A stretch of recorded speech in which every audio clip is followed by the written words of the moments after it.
Every World Cup leaves one winner. And it's never the host country. In fact, the host usually ends up as the biggest loser.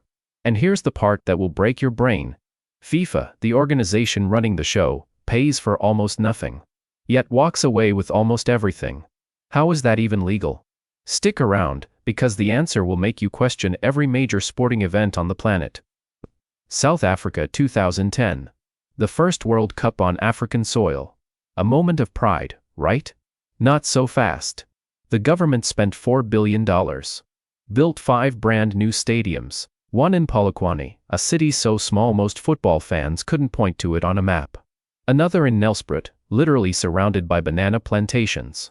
FIFA promised tourism, jobs, legacy, a new future for the continent.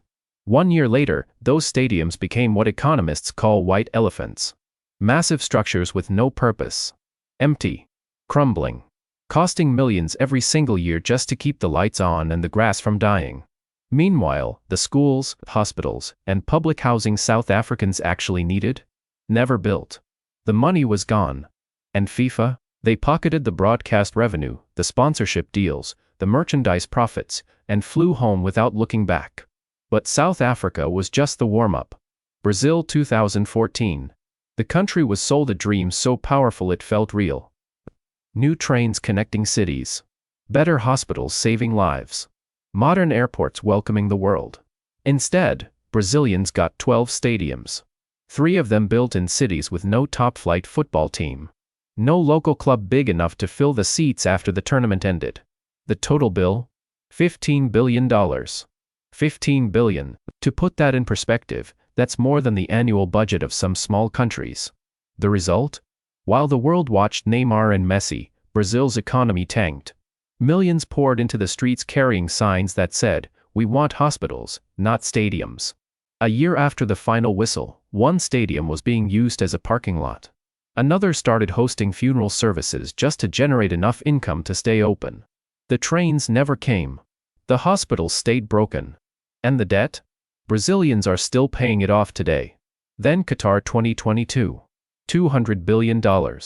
Let that number sit in your head for a second. $200 billion. The most expensive World Cup in human history. 7 new stadiums built from scratch in the desert. Cooling systems powerful enough to make outdoor football possible in 50-degree heat. A brand new city called Lusail, built entirely for the tournament.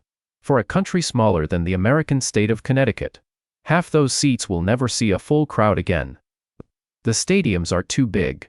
The local population too small. The football culture too young.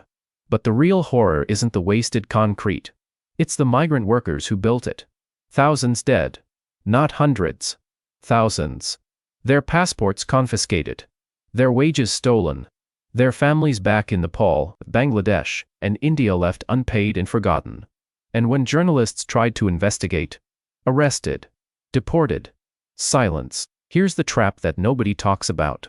FIFA takes the profit. All of it.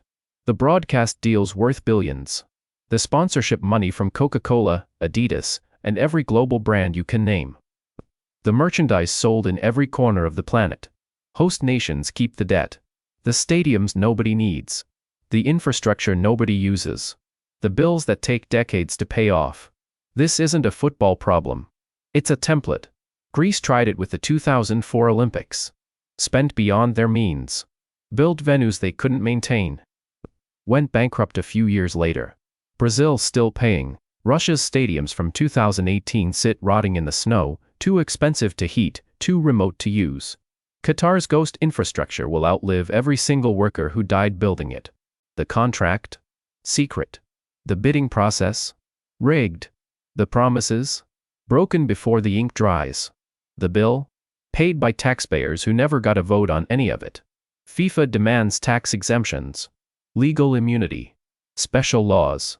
And host countries sign away their sovereignty just for the right to host a month-long party. So next time you watch that final, when the confetti rains down and the trophy gets lifted, remember this.